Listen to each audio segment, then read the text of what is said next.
What's up, guys? Jacob here.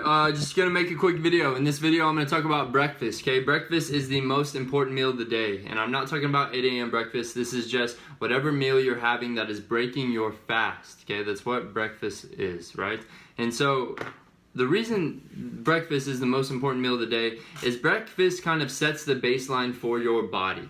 And what that means is it kind of sets the baseline for how you're going to respond with insulin throughout the day. And the higher your insulin response to meals, the more fat you're going to gain throughout the day. Okay, and to go over the first traits on why a lot of people why their breakfast is going to make them fat is because they're having a lot of sugar in their first meal. And the main thing you want to avoid in your first meal is sugar. Okay, sugar is going to have a high response with your insulin, and then it's going to make you sensitive to insulin for the rest of the day, causing your insulin to spike a little bit more than it normally would, as opposed to if you didn't have sugar in that first meal. Okay, but so the main thing you want to avoid is you want to avoid sugar in that first meal. Yes, I'm sorry, Cinnamon Toast Crunch, it's probably like the worst thing you can have for breakfast, okay, or something like that. You don't want a bunch of sugar.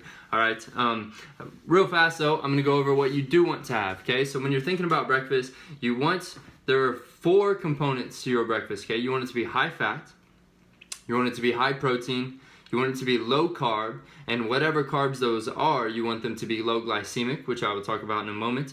And then also with that, you want a little bit of fructose. You want a little bit of fruit in your breakfast, okay? And to go over a few examples of this real fast, I will have all these recipes below. The first one is a salad recipe, and this recipe I follow every single day. I'll have it below, but essentially it's salad, it's a dressing, it's half of an avocado, it's half of an apple, and it's a little bit of mixed nuts and hemp seed, and it is fantastic.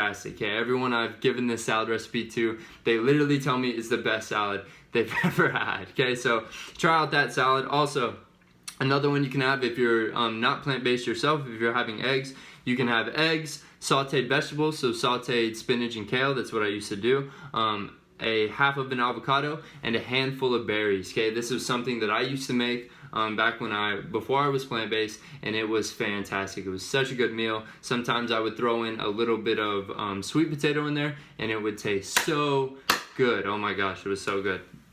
All right, and then also 2 more things.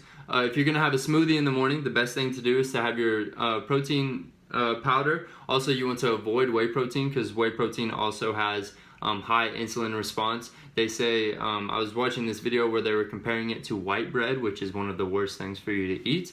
So, you know, I would avoid whey protein. I would go plant-based protein. Even if you're not plant-based, I would still do a plant-based protein powder. On top of that, I would do half of a banana. I would do half of an avocado. And almond milk, okay, and then you can add a little bit of cinnamon in there. I do chocolate protein powder, and it tastes phenomenal. Okay, if you want to add a little bit of peanut butter in there, maybe a spoonful of peanut butter, that is also a great idea. Okay, but to go back to these components and the reasons you want to have high fat, low glycemic carbs, high protein, and a little bit of fruit. So the reason you want to do high fat is it's going to set your baseline for your insulin throughout the day. Essentially, it's going to make you more responsive to insulin, which means you're going to handle the insulin better throughout the day. Okay, so you want that first meal to be higher fats, and you want it to be good fats. I would recommend avocado, as it also has an enzyme that helps you break down fat as well. So it is literally one of the best fats you can have. Nuts are a really good thing to have in the mornings. If you're on the go, maybe a handful of nuts and like a piece of fruit is a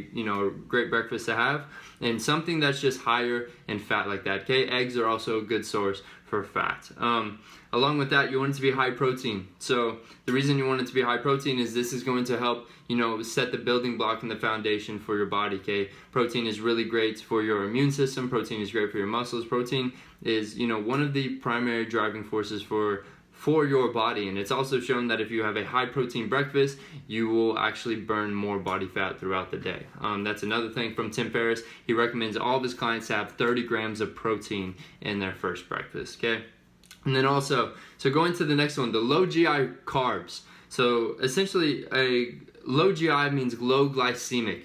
And there's this thing called the glycemic index, and the glycemic index shows you how responsive your body is to certain foods. And I'll put a link below on, that will tell you which foods are high glycemic and which ones are low glycemic. The low glycemics are the ones that you want to shoot for, and the high glycemic are the ones you want to avoid. Those are the Skittles and the cake and stuff like that. You can just feel your insulin rush through your body. That's when you know it's high glycemic. When you know it's steady state, like say a sweet potato or oats or something, you gradually feel the sugars go throughout your body, and you gradually feel that rush from your insulin releasing, okay? So you want to have low glycemic carbs in that first meal. That could be a little bit of oats, that could be a little bit of sweet potato, but I primarily try to avoid carbs altogether. If I do have anything with breakfast, it is sweet potato usually. And then the next thing, you want to have a little bit of fruit. The sugar in fruit is called fructose, and this is also going to help you regulate your insulin. The main thing with breakfast is you want to regulate your insulin for the rest of the day so that you don't gain fat with other meals, okay? And that's the reason breakfast is making you fat, is if you're having high glycemic foods in your first meal, then it's causing you to have a high insulin response for the rest of the day, and you're going to gain more fat, okay? So have a low glycemic meal, have a high fat meal, have a high protein meal, and have a little bit of fructose, a little bit of fruits in there, maybe a handful of berries, half an apple, half of a banana, something like that to get you set up for the day, okay? I know that was a lot of information, but like I said, I'll have recipes linked below. You can always email me and ask, how is this breakfast, blah, blah, blah, and also do more research essentially on the glycemic index and what foods you should avoid for breakfast. But stop having cereal. Stop having pancakes unless it's a special occasion. Stop doing jelly and bread and eggs and bacon together. Those are really bad combinations. Make sure it's high fat, low carb, high protein, and a little bit of fruit. Okay? Thank you guys. Bye.